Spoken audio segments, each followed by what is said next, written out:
High in the Alpine shadows, where winter winds carved through stone and the snow lay thick for half the year, shepherds once possessed a knowledge that modern civilization has nearly erased. This wasn't the warmth of engineered comfort or imported fuel. This was survival born from necessity, refined across generations, and practiced in some of the most unforgiving terrain on Earth. While legends speak of lost geothermal systems and heated stones warming shepherd huts through mysterious channels in the rock, the truth reveals something far more primal and profound. The forgotten fieldcraft of Alpine shepherds wasn't built on hidden hot springs or elaborate engineering. It was built on breath, body heat, and an intimate understanding of how life itself could become a furnace against the killing cold. The living hearth. Animals as architects of warmth. When darkness fell across the high pastures and temperatures plummeted to lethal depths, Alpine shepherds didn't retreat to fireplaces or stoves. They moved closer to their flocks, entering thick-walled stone huts where dozens of sheep pressed together in the dimness. The air inside these shelters grew heavy with the musk of wool and the rhythmic sound of animal breathing. This was the ancient calculus of survival. One human body produces roughly 100 watts of heat, but 50 sheep together generated a living furnace that could raise the temperature inside a sealed stone chamber by 20 degrees or more.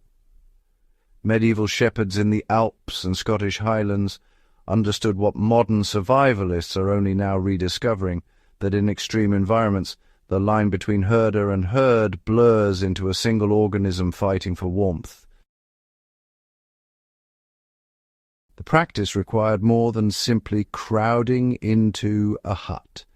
Shepherds selected shelters built from massive stones that absorbed daytime heat from whatever pale sun penetrated the mountain weather.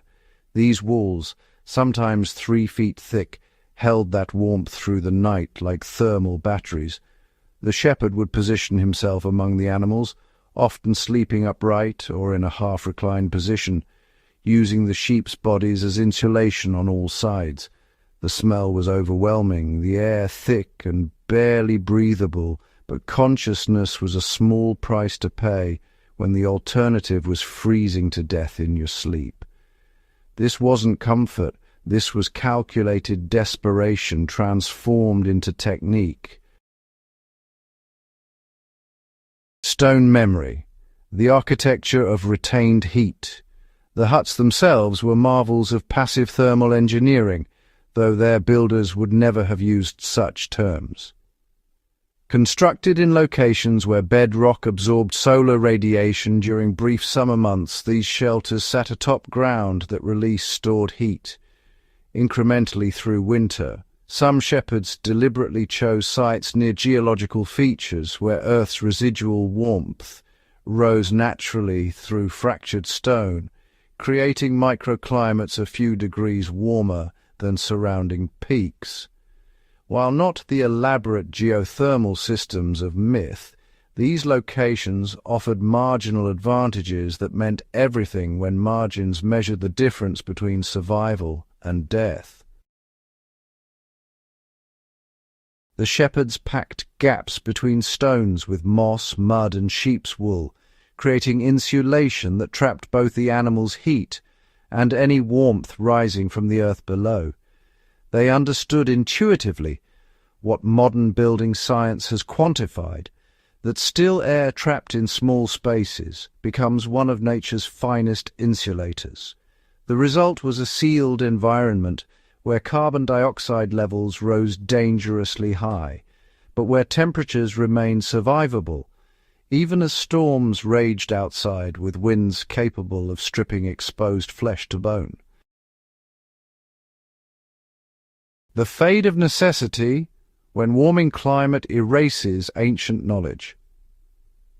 Today, many of these stone huts stand empty, repurposed as rustic tourist shelters or abandoned entirely to the elements, Climate change has pushed snow lines higher and shortened the brutal winters that once demanded such extreme adaptations. Modern shepherds use heated cabins, insulated sleeping bags, and weather forecasts delivered to smartphones.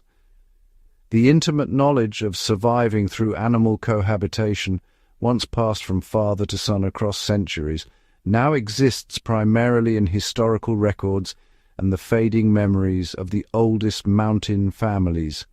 What was once essential fieldcraft has become a curiosity, a footnote in the story of human adaptation to extreme environments.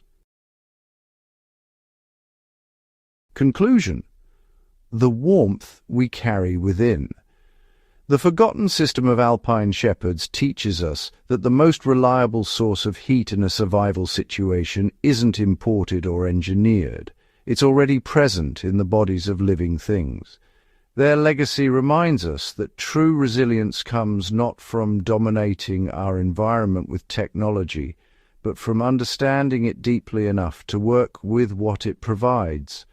In our modern age of climate control and instant warmth, there's profound wisdom in remembering that humans once survived the harshest winters, not by conquering cold, but by accepting their place within the collective warmth of the herd. If this glimpse into forgotten survival craft resonates with you, subscribe to Fieldcraft Chronicles and share this video with fellow seekers of lost knowledge. Together, we keep these essential skills alive for the uncertain future that may yet demand them again.